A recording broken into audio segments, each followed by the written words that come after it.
Hello everyone, मैं हूँ हीना और आप देख रहे हैं लीगल परसेप्शन। आज की वीडियो में हम जूरिस्प्रूडेंस के सोशलॉजिकल स्कूल यानी समाजशास्त्रीय विचारधारा को डिस्कस करेंगे और इसके जो भी मेन जूरिस्ट हैं उनके बारे में, उनके जो भी सिद्धांत हैं उन सबको डिटेल में डिस्कस करेंगे। तो वीडियो के लास्ट तक बने रहिएगा। बट आगे बढ़ने से पहले आपके लिए एक ज़रूरी इन्फॉर्मेशन। तो आपके लिए ज़रूरी इन्फॉर्मेशन ये है कि जूरिस्प्रूडेंस के नोट्स सिंपल लैंग्वेज में और हिंदी में तैयार हो चुके हैं, जो मैंने खुद तैयार किए हैं और पीडीएफ फॉर्म में है, जिन्हें आप प्रिंट करा सकते हैं। अगर आपको जूरिस्प्रूडेंस के नोट्स चाहिए तो आप स्क्रीन पर दिख रहे इस व्हाट्सएप नंबर पर मैसेज करके केवल 149 रुपीज़ में जूरिस्प्रूडेंस के नोट्स ले सकते हैं। सिंपल लैंग्वेज में है, जिसमें आपको जूरिस्प्रूडेंस के सभी टॉपिक्स मिल जाएंगे। तो अगर बात करें हम सोशलॉजिकल स्कूल की, तो ये स्कूल भी इस बात को लेकर दूसरे स्कूल से अलग हो जाता है कि लॉ क्या है। लॉ क्या है, जूरिस्प्रूडेंस में जितने भी स्कूल दिए गए हैं वो सब इसी बात पर बेस हैं कि कानून क्या है। हिस्टोरिकल स्कूल कहता है कि कानून जो है वो पाया जाता है, बनाया नहीं जाता। एनालिटिकल स्कूल लॉ को सॉवरेन का आदेश बताता है। और जो आपका नेचुरल लॉ स्कूल है वो लॉ का सोर्स नेचुरल लॉ को मानता है। लेकिन अगर आज हम ये जो स्कूल डिस्कस करने जा रहे हैं सोशलॉजिकल स्कूल, इसका मेन जो फोकस है वो सोसाइटी पर है। नाम से ही आपको लग रहा होगा कि समाज शास्त्रीय विचारधारा, यानी ये सोसाइटी पर पूरा का पूरा बेस है। और आज की वीडियो में इसी को चलिए डिस्कस करते हैं। तो ये जो स्कूल है ये विधि का अध्ययन एक सामाजिक घटना के रूप में करता है। ये जो स्कूल है इसके समर्थक वे विधि शास्त्री हैं, यानी कि वे जूरिस्ट हैं जो कानून का स्रोत लॉ, समाज को, सोसाइटी को मानते हैं। यानी कि उनका मानना है कि जो लॉ है वो सोसाइटी की देन है, समाज की देन है। इसमें क्या कहा गया है, सामाजिक पहलू की तरफ ज़्यादा जोर दिया गया है और लॉ का अध्ययन एक सामाजिक घटना के रूप में करते हैं। इसीलिए इसके जो समर्थक हैं वो आप देखोगे कि हर किसी ने, जितने भी इसके जूरिस्ट हैं वो सब कहीं ना कहीं सोसाइटी की ही बात करते हैं, सोसाइटी से ही अपने सिद्धांत को टच करते हैं। अब यहाँ पे अगर इसके समर्थकों की बात करें तो इसमें इहरिंग, ड्यूगिट, एहरलिच और रॉस्को पाउंड ये सबसे इम्पोर्टेंट जूरिस्ट हैं इस स्कूल के, और सब ने अपना अलग अलग सिद्धांत दिया है और वही सिद्धांत हम सभी आज की वीडियो में डिस्कस करेंगे। अगर हम बात करें इस विचारधारा की विशेषताओं की, इस स्कूल की विशेषताओं की, तो अगर हम इसके सबसे बड़े जूरिस्ट रॉस्को पाउंड की बात करें तो रॉस्को पाउंड का कहना है कि जो लॉ है, जो कानून है, वो सामाजिक हितों की पूर्ति का केवल एक औजार है, एक तकनीक है। यानी कि एक ऐसी टेक्निक है कानून जो हमारे जितने भी सोसाइटी में इंटरेस्ट हैं, जितने भी सोशल इंटरेस्ट हैं, उनकी पूर्ति करता है लॉ। और ये स्कूल ये भी मानता है कि लॉ को सोसाइटी को कंट्रोल करने का एक साधन मानना चाहिए। यानी लॉ जो है सोसाइटी पे कंट्रोल करने का एक साधन है। इसी तरीके से इसके अलावा ये सोशल जस्टिस पे भी ये स्कूल ज़्यादा जोर देता है कि सोशल जस्टिस होना चाहिए। अब अगर हम बात करें इसमें सबसे बड़े जूरिस्ट रॉस्को पाउंड की, तो रॉस्को पाउंड सबसे बड़े जूरिस्ट हैं। इसके अलावा यहाँ पर इनका सामाजिक अभियांत्रिकी का सिद्धांत बड़ा फेमस है, जिसे इंग्लिश में कहते हैं social engineering. Social engineering, social engineering के नाम से इन्होंने एक सिद्धांत दिया था, सामाजिक अभियांत्रिकी। इनके हिसाब से अगर देखा जाए तो इनका जो ये सामाजिक अभियांत्रिकी का सिद्धांत है, इसका सिंपल मीनिंग ये है कि सोसाइटी में जो लोग हैं उनके आपसी हितों में जो टकराव होता रहता है, क्योंकि देखिए समाज में जितने भी लोग रह रहे हैं, जो भी सोसाइटी में अलग अलग तरह के लोग हैं, उनके अलग अलग स्वार्थ होते हैं, अलग अलग उनके कार्य होते हैं, उनमें आपसी हितों में टकराव होता रहता है। आपस में एक वो जो है टकराव होता रहता है और इस टकराव में जो समन्वय, जो कोऑर्डिनेशन लाता है वही लॉ है। यानी कि लॉ का काम क्या है कि सोसाइटी में जितने भी लोग रह रहे हैं उनके आपस में जो हितों में, जो इंटरेस्ट में जो टकराव होता रहता है, उस टकराव में कोऑर्डिनेशन लाना, उसमें समन्वय लाना, उसमें सामंजस्य बनाना ही लॉ का कार्य है। इस स्कूल के अकॉर्डिंग भी जो लॉ है वो संप्रभु का आदेश नहीं है। यानी कि law is not command of sovereign. जिस तरीके से एनालिटिकल स्कूल ने कहा है कि जो संप्रभु का आदेश है, जो लॉ है, समाज में रहने वाले लोगों के अलग अलग स्वार्थ होते हैं, यही बात बताई है रॉस्को पाउंड ने। इस हिसाब से पाउंड ने इंटरेस्ट को 3 टाइप्स में बांटा है। सबसे पहला व्यक्तिगत व्यक्तिगत मतलब व्यक्ति का जो पर्सनल इंटरेस्ट होता है। दूसरा पब्लिक इंटरेस्ट, जिसे हम लोक हित कहते हैं। और तीसरा सामाजिक हित, यानी ये जो सोसाइटी के अपने हित होते हैं। तो 3 तरह के हितों में बांटा है। और यही बात उन्होंने कही है कि जब इतने तरह के हित समाज में होंगे तो इनमें जाहिर है कि आपस में टकराव भी होगा।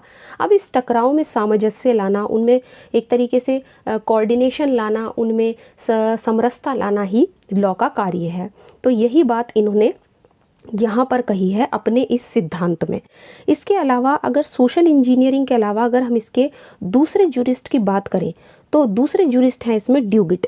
इनका सबसे फेमस है सामाजिक एकता का सिद्धांत। इसे इंग्लिश में कहेंगे सोशल सॉलिडेरिटी, सोशल सॉलिडेरिटी का सिद्धांत।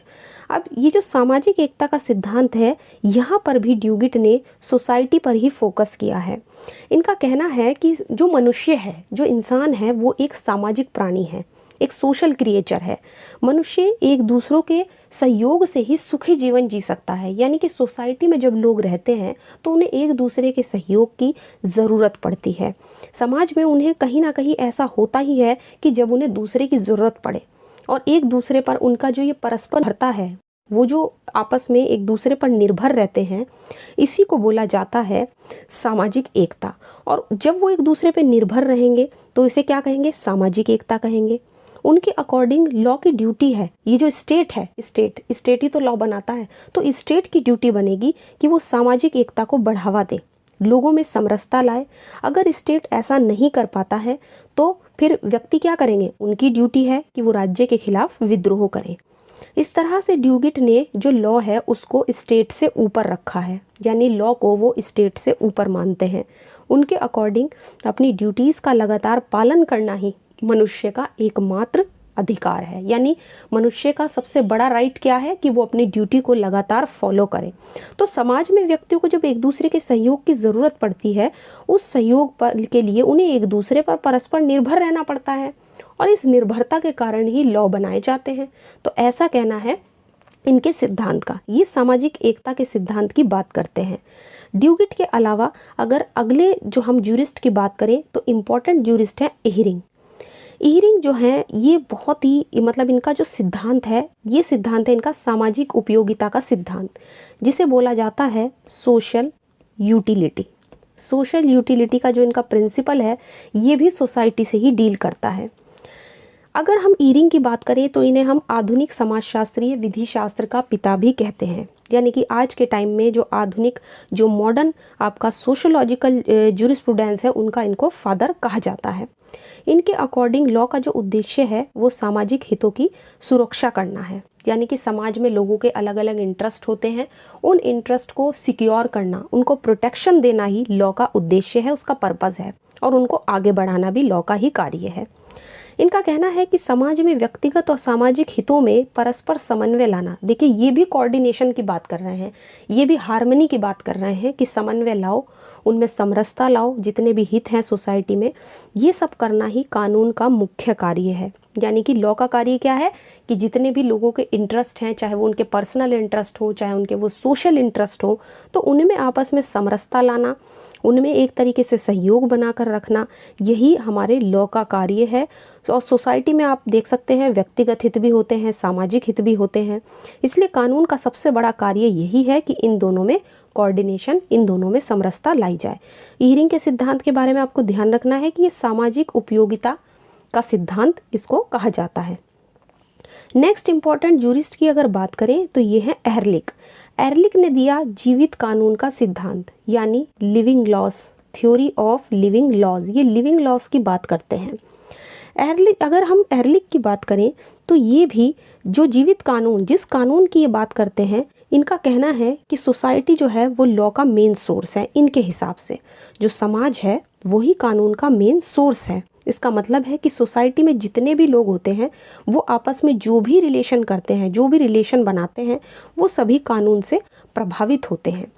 इनके सिद्धांत के हिसाब से राज्य ही अकेला कानून का सोर्स नहीं है। ऐसा नहीं है कि स्टेट से ही लॉ बनकर आया है या स्टेट ही अकेला सोर्स है कानून का, बल्कि सोसाइटी में जो हमारी कस्टम्स हैं, जो हमारे रीति रिवाज हैं, जो हमारी मॉरलिटी है, वो सब भी हमारे कानून का सोर्स हो सकते हैं, ऐसा कहना है एहरलिख का। इनके हिसाब से समाज में कुछ मतलब जो सामाजिक बातें होती हैं वो भी हमें कुछ ना कुछ करने के लिए बाध्य करती हैं।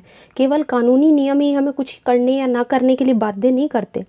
और ये जो सामाजिक बातें हैं जो हमें कुछ करने या ना करने के लिए बाध्य करती हैं, इनमें परिवार, जाति, समाज, धर्म, ये कुछ ऐसे हैं जो हमें सामाजिक कार्यों को करने के लिए हमें आदेश देती हैं। इसमें से कुछ ऐसे आदेश भी होते हैं जो कानूनी आदेश होते हैं। तो इस तरीके से हम देख सकते हैं कि एहरलिख ने अपने जीवित कानून के सिद्धांत में क्या क्या कहा है। तो एहरलिख का जीवित कानून का सिद्धांत और इहरिंग का सामाजिक उपयोगिता का सिद्धांत, जिसमें इन्होंने व्यक्तिगत और जो आपके सामाजिक हित हैं उसमें परस्पर समन्वय लाने का कार्य लॉ का बताया है। अगर ड्यूगिट की बात करें तो ये कहते हैं कि लोगों का जो आपसी जो जीवन है वो उनमें एक दूसरे के सहयोग की ज़रूरत पड़ती है, तो एक दूसरे पर जो उनकी परस्पर निर्भरता है इसके लिए ही हमें लॉ की ज़रूरत पड़ती है। और अगर रॉस्को पाउंड की बात करें तो इन्होंने बात कही है सोशल अभियांत्रिकी यानी कि सोशल इंजीनियरिंग की। ये कहते हैं कि समाज में अलग अलग स्वार्थ होते हैं और उनमें टकराव हो तो उनमें समन्वय लाना ही लॉ का कार्य है। तो एक तरीके से हम देख सकते हैं कि जो सोशलॉजिकल स्कूल है वो जितने भी इसके जूरिस्ट हैं वो सब सोसाइटी से ही जोड़ते हैं। लॉ का सोर्स भी सोसाइटी को मानते हैं और लॉ का जो कार्य है वो सामाजिक कंट्रोल रखना है, उस पर कंट्रोल रखने का लॉ एक साधन है। तो एक तरीके से आज की वीडियो में हमने सोशलॉजिकल स्कूल को और उसके जो भी मेन जूरिस्ट थे उनके सिद्धांतों को अच्छे से डिस्कस किया है। आई होप आज की वीडियो आपको पसंद आई होगी। वीडियो अगर पसंद आई हो तो वीडियो को लाइक कर दीजिए, ज़्यादा से ज़्यादा शेयर कीजिए और अगर चैनल पर नए हैं तो चैनल को सब्सक्राइब कर लीजिए। इसके अलावा आप हमें टेलीग्राम पर ज्वाइन कर सकते हैं जहां पर आपको कई सारे PDF और नोट्स मिल जाएंगे। तो मिलते हैं नेक्स्ट वीडियो में।